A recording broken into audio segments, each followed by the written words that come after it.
Legal, indo em frente aí, o modelo de periodização tradicional, como eu mostrei para vocês, ele traz a ideia desses períodos ou dessas fases. Então, dentro dessa preparação de muitos anos, aqui ele limita a 2 ou 4 anos, porque ele está pensando aqui num ciclo olímpico ou num ciclo de campeonatos mundiais. São ali os atletas de excelente desempenho em níveis de competições internacionais. Mas se eu estiver pensando dentro dessa discussão até que a gente teve agora com a Andrea de treinamento em longo prazo, eu posso estar pensando em termos de formação de 10, 12, 15 anos da vida de um nadador.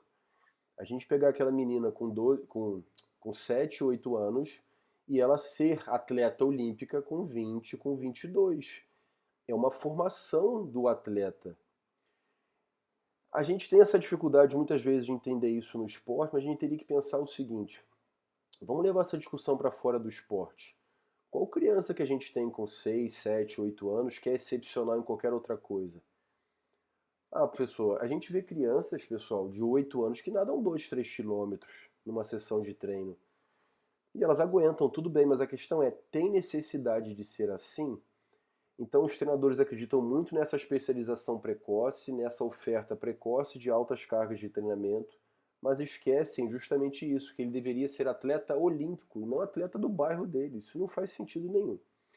Então, para poder pegar, como lá no conceito inicial era dividir um período em períodos menores, eu tenho esses períodos: macrociclo, mesociclo, microciclo e a sessão de treinamento.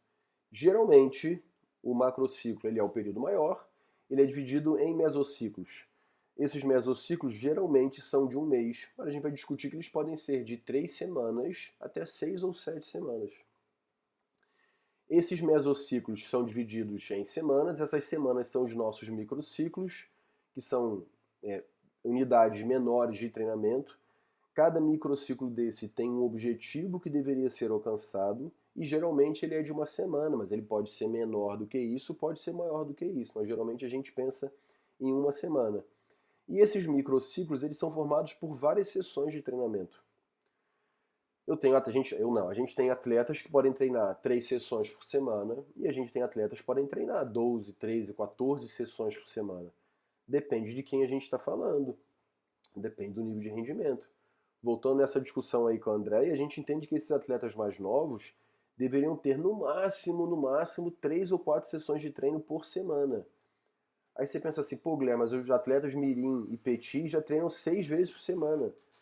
Cara, se a gente tem uma criança de 9, 10 anos que já treina 6 vezes na semana, quando tem competição, ela tem estímulo todos os dias, ela não tem tempo para fazer nenhuma outra atividade, para brincar de mais nada, para ficar brincando por conta própria, ela não tem tempo para mais nada. Vamos trazer isso para a nossa vida que somos adultos. Às vezes não é difícil lidar com isso. Você acorda, passa o dia inteiro fora de casa e você não fez nada para você. Agora imagina uma criança de 9 anos de idade, que ela vai para a escola, volta, tem que ir correndo para o treino, volta, tem que ir correndo para não sei o que lá, tá na hora de dormir. Isso não é vida para uma criança, por isso que a maioria abandona a natação. E eu tenho certeza que vocês sabem várias histórias sobre isso também. Eu vou contar uma rapidinha de um grupo de atletas que eu acompanhei, de um clube aqui do Rio de bom desempenho. Na época eles deviam ser isso, petizes, tá bom? Não eram infantis. E era um grupo de 6 nadadores que eu fiz um trabalho com eles, e desses 6 nadadores, só 2 ainda treinam, tá? Só 2 ainda competem. O restante, uma queria fazer uma outra atividade que não fosse a natação, acho que ela queria fazer balé, e ela não tinha horário, que o treinador falou para ela assim, não, ou você nada ou você vai fazer balé. Ah, mas eu só queria fazer outra atividade, eu queria experimentar. Acabou que ela nem fez natação nem balé, foi pro teatro. Então o treinador fechou a porta para ela. Se ela tivesse deixado as portas abertas, se ele tivesse deixado, e a criança tivesse tempo para poder experimentar outras atividades, possivelmente ela estaria na natação até hoje. E agora, realmente estando mais velha, agora por volta de 16, 17 anos, ela teria que ter alguma coisa por volta de 6, 7 sessões de treino por semana. Mas aí é diferente. Ela não tem mais 10 anos de idade. Então isso é muito, muito comum de acontecer. E a ideia agora é que a gente discuta cada um desses momentos. A gente discuta o que é o macrociclo, o mesociclo, o microciclo e a sessão de treinamento. Tudo legal, vamos então para o nosso macrociclo aí.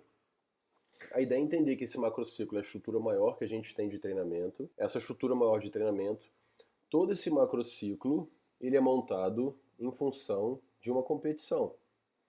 Então percebam que no finalzinho a gente tem esse asterisco. Então no final aí a gente tem, onde eu circulei, as competições que são as competições mais importantes. Todo o processo de treinamento ele é montado em função disso. Tudo que a gente faz no treino é visando melhorar o desempenho na competição. O que a gente já consegue perceber aí? Que essas competições, que aí estão representadas de maneira genérica, a gente vai discutir isso melhor mais para frente, elas estão no período de competição. Então lembra que eu falei da hierarquia das estruturas de treinamento? Então as competições mais importantes sempre estarão no período de competição. Eu poderia ter outras competições, vou tentar escrever aí também, ó, fazendo os risquinhos. Eu poderia ter competições nesses dois momentos. Então eu poderia ter competições aqui. Só o que acontece? Percebam que essas competições elas estariam dentro do período de preparação. Se essas competições estão dentro do período de preparação, significa que não são competições importantes. Mas o que determina se uma competição é importante ou não? O nível do seu atleta. Então aqui no Rio a gente tem o circuito, as competições do circuito. Se meu atleta já é um atleta de nível estadual, nacional, essas competições de circuito não são competições importantes para mim, são como se fossem treinamentos em competição. Então elas podem aparecer em qualquer momento da minha periodização, do meu macrociclo, que eu não vou mudar a minha estrutura por causa delas. Mas, se eu estou começando agora com atletas onde eu tenho a ideia de que essas competições do circuito são importantes, porque é a partir delas que o atleta consegue índice para a competição, então essas competições não podem estar no período de preparação, elas deveriam estar no período de competição, ok? O que é importante de falar aí também, ó, tudo que acontece antes da competição, a gente vai chamar de período de preparação. Tudo que acontece depois da competição a gente chama de transição. A transição ela é obrigatória? Não. A gente pode ter, por exemplo, num ano, 2 macrociclos. Como eu disse, aqui é uma representação geral, só para a gente começar a entender as ideias. Eu posso ter, num ano, 2 macrociclos. Então, do macrociclo 1 para o macrociclo 2, eu posso não ter transição no meio do caminho. Então, essa transição aqui, nem sempre ela é obrigatória. Mas se eu estou falando do final de um macrociclo para um período de férias, para um período de ausência de treino, de redução de carga, para que o atleta entre de férias, aí a transição ela passa a ser importante. Então você pode ter, às vezes, no ano, 3 ou 4 macrociclos e não ter transição entre os macrociclos iniciais e ter transição só no macrociclo final. Beleza. A gente já percebe aí que o período de preparação ele é sempre dividido em fase geral e fase específica. O período de competição ele é dividido em pré-competitivo ou polimento e fase de competição. E o período de transição é a fase de transição também. Percebam que aqui existe uma duração para a fase de preparação geral e uma duração para a fase de preparação específica. Isso aqui, mais uma vez, é só uma representação geral, mas o que vocês têm que ter em mente aqui? Quanto mais iniciante for o meu atleta, significa que ele precisa de estímulos gerais, dentro do que até a gente estava discutindo com a Andrea.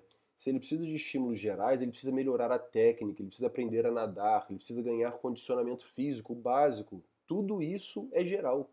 Então, para esse tipo de atleta, ele pode participar da competiçãozinha dele, mas, ou do festival, não seja lá o que for, mas o período específico pode ser curto, porque ele tem que desenvolver condições gerais. Não adianta você focar no específico, porque ele tem uma base geral muito ruim. Se eu estou falando de atletas mais velhos, estou falando de atletas com desempenho melhor, eu poderia ter uma fase de preparação geral, por outro lado, bem pequena, e poderia ter uma fase específica bem maior.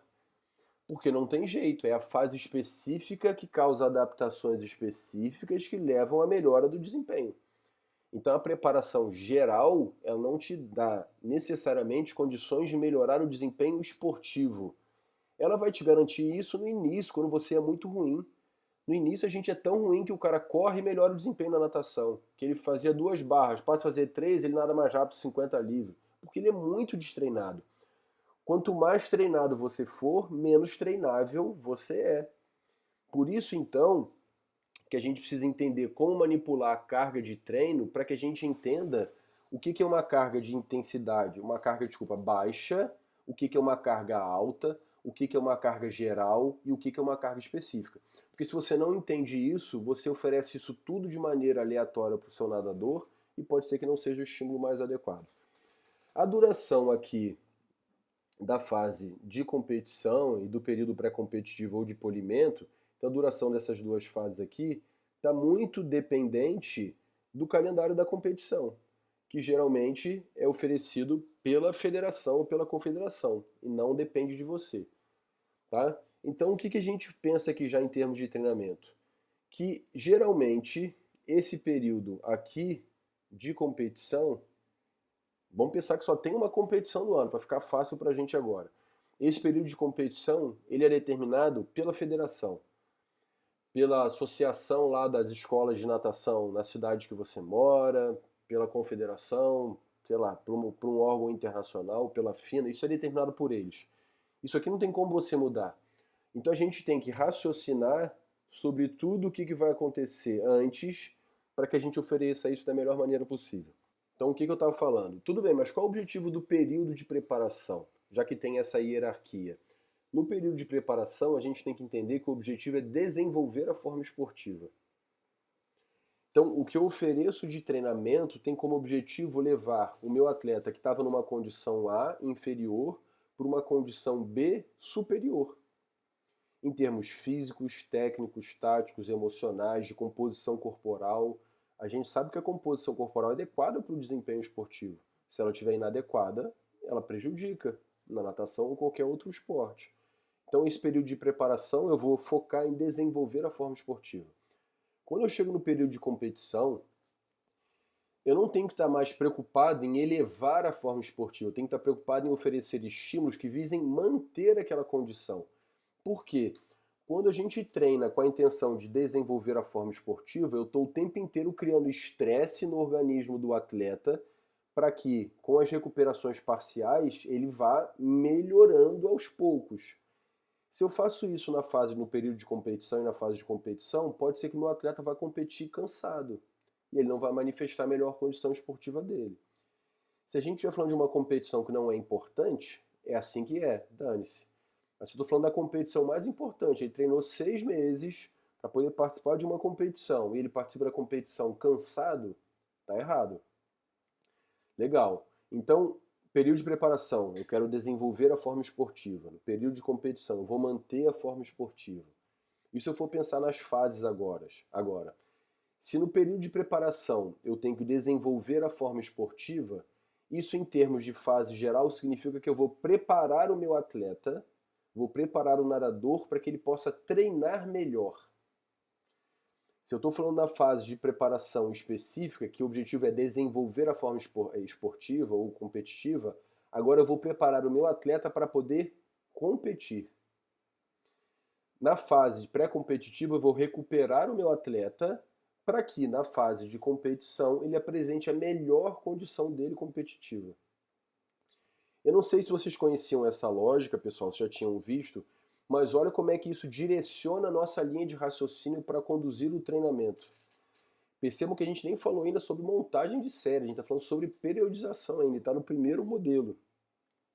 Então, na fase de preparação geral, tudo que eu ofereço, em termos técnicos, físicos, táticos, emocionais, treino dentro, treino fora da água, tem o objetivo de fazer o seguinte, meu amigo, eu estou preparando o seu corpo para que você possa treinar melhor. Quando chega na fase específica, eu estou preocupado agora, o que você precisa na competição? Na competição, em termos físicos, técnicos, táticos, você precisa disso. Legal, então eu vou te preparar na fase específica para que você participe melhor dessa competição. Se eu começo a embolar essas coisas, o cara está sempre fazendo tudo e ele não está construindo nada. Então, independentemente do que a Andrea falou, que isso é verdade, está na literatura, que na fase geral eu dou ênfase aos estímulos, vou crescer o volume, na fase específica eu vou dar mais ênfase aos estímulos mais intensos, vou dar ênfase à intensidade dos estímulos.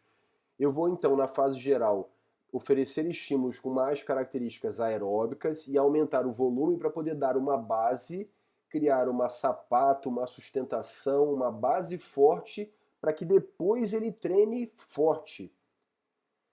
Então a fase geral é a base da casa. É a sapata, são aquelas colunas que ficam debaixo da terra que a gente nem vê, mas são elas que sustentam a sua casa, que é o que está para o lado de fora, que é a sua condição competitiva. Então se a gente não dá importância à fase de preparação geral, principalmente para os atletas em formação, e vai direto para a fase específica, se você faz direito, você está deixando de criar uma base para que ele treine mais forte. Percebam que isso é teórico, mas isso é extremamente prático. Isso fica nítido na cabeça de vocês? Qual é o nosso desafio enquanto treinadores agora? Entender que tipo de estímulo de treino eu ofereço relacionados ao preparar para treinar. Que tipo de estímulos eu ofereço relacionados ao preparar para competir.